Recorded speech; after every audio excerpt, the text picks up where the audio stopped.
I do drugs. Of course, drugs is actually not something to joke about, but I do take medication for my anxiety. And I thought it might be interesting to kind of talk about it. Let me preface this by saying that I am not an expert. I am not a healthcare or mental health care professional of any kind. So this is all just my experience, what I've experienced, what I've seen, what I've learned from talking to other people. As far as medication goes, I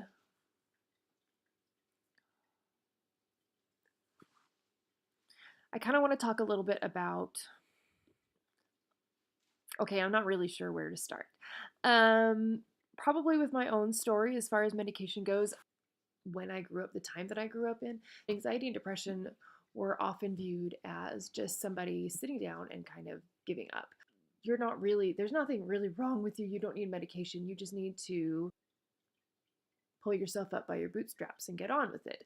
And that is sometimes the case. I mean, everybody will feel depression and anxiety in their lives at some point because of stress or because of a project coming up or any of those things. Sometimes you do just have to pick yourself up and keep going. And so for a long time, that was kind of the philosophy I went with. And it wasn't until I went to my first professional conference as a graduate student that I finally admitted to myself that there might really be something about me to the point where I did need something extra to help. I had been in therapy for, I think, a year at that point. My therapist had brought it up at least once just to see what I thought about it, and I hated the idea. It's admitting that I can't cope, that I can't control myself, basically. I'm a little bit of a control freak. And you have to understand, I had paid for this conference, I was at a nice hotel, but I almost could not cope. I almost couldn't leave my room. I think I ended up going in a 2.5-day conference to 2 sessions total, maybe 3. And I only went to one of the socials, and for the social, I just walked in and basically walked back out again. And otherwise, I was in my room hiding. I was physically ill. I didn't sleep probably the whole time I was there. There was a really great speaker there. His name was Scott. I love that man. He decided to be extremely brave and speak about his anxiety and working with it in the field that I was going into. Kind of just talk about his experience in that, and he talked about medication. I decided to talk to Scott after the fact. I wanted affirmation from somebody that would tell me that I wasn't giving up. And what a valuable resource. I mean, it's amazing. Everyone should have somebody they can talk to, which is part of the reason I started this series. After speaking to Scott, I talked to my husband and we talked about it for a while, and we decided that it was worth a shot. So we talked to my therapist, and she recommended a doctor I could go talk to, and I spoke to him, and he had worked with a lot of anxiety patients before. And I think a key thing here that I would really like to point out is that I was in therapy first. I'm not saying that, no, I am saying everyone should try therapy first. I strongly believe that, actually.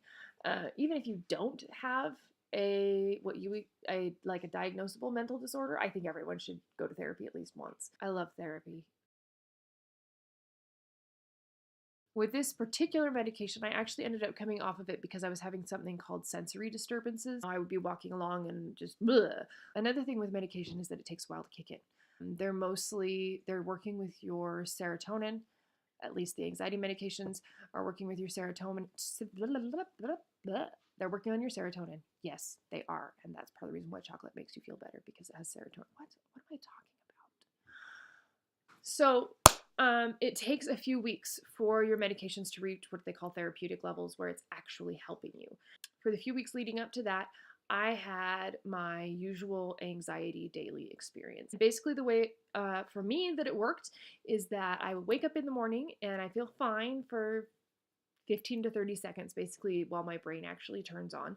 And then once I was fully awake, my body would start acting like I was being chased by a large meat-eating dinosaur. Always.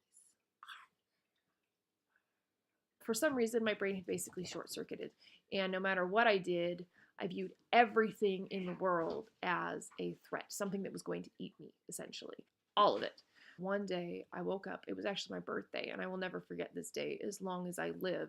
I woke up, and I got out of bed and I wasn't scared.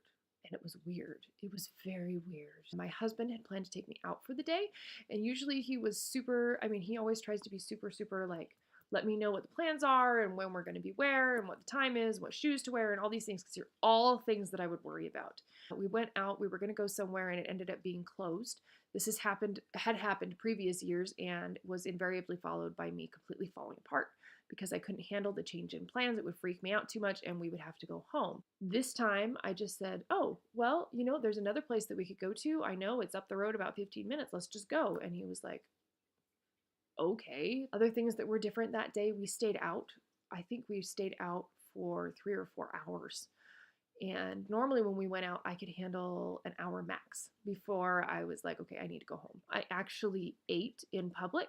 I was always so nervous and fearful in public. When you're really nervous and upset, if you have pre-show jitters or you're stressed about a test or something like that, you don't eat. Whenever we would go out to eat, I would order something that would look good and invariably get 3 or 4 bites into it and then be like, oh, okay, I'm done. This time we sat down, I ate my entire sandwich and all my chips. It was delicious. It had cranberry on it. Yes. I remember looking at my plate and saying, I just ate all my food. My husband goes, you did. And I said, and I still don't want to go home. It was the best birthday. It was the best day of my life. Not because there haven't been other great days, kids being born, weddings, all that stuff. But it was the day when I realized that how much of a fog I'd been living in, for one, and for two, that it was possible to lift it. I did not have to live this way.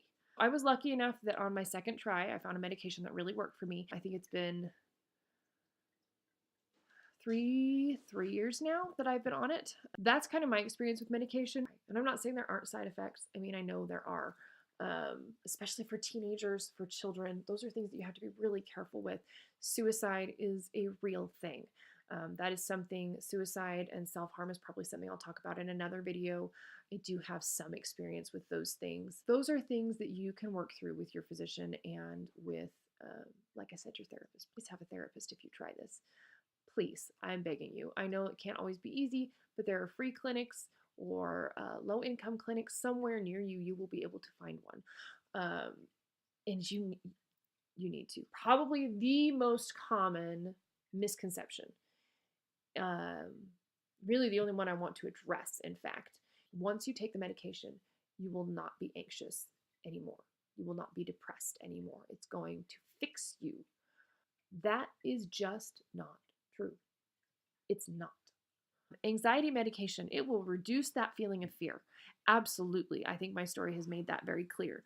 It does not take away your mental habits. Those self-preservation things you do. When I am really anxious, I tend to curl up in bed and watch mindless TV so that I don't have to think about anything. This is why therapy is so crucial. You take the medication, it shakes you out of where you are, and then you need help. You need help to rewrite all those habits, all the things you've been thinking, all the things you've been saying to yourself. You need help. You deserve help. You shouldn't have to do that by yourself. It's very hard. So I'm really passionate about this. Like, if you're going to take medication, if you feel like you need medication, please take it. Please take it. But please only take it while getting therapy. Don't just let your physician, bless them, give you medication and be like, okay, I'm better now. You are in a better place. You are absolutely taking fantastic steps forward, and I'm so proud of you. But get some help to change your mental habits, or you will find that the medication will never be as effective as it could be. It will never free you completely. The only person who could do that is you. I think that's the truth with any long-term or chronic illness. You can take as many comfort measures as you want, medically speaking, but in the end, it's a decision you have to make to change your behaviors to make your life better. I feel like it's really important to address this misconception because a lot of the time people who don't have experience with anxiety and depression will get on your case in the most loving way possible. They will say, oh, didn't you start taking anxiety medication? You should be able to come hang out with us now and no problem. You might be like, whoa, Whoa, no, I'm not ready for that yet. No, but you are. You're on anxiety medication. Right, but I still get nervous. Okay, you need to change medications. That's just not a very positive thing to hear. I understand that they're trying to take care of me. I love that. I love people trying to be taking care of me. I just want to be able to share with those of you who don't have anxiety, who aren't taking, or depression and aren't taking those medications. The medication helps, but it does not fix.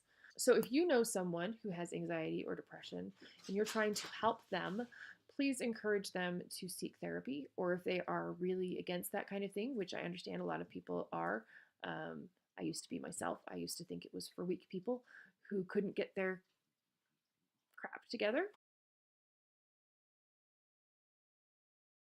The point is, try to be really understanding and patient with someone who is on medication or who is trying medication, and understand that pills are magical. They really are. They're a miracle. They're magical. I will never stop being grateful for my medication, even if I do come off it.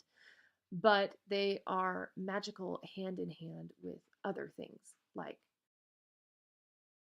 therapy and taking care of yourself and changing those bad mental habits that you develop when your brain short circuits on itself. I don't really know how to wrap this episode up. I'm like um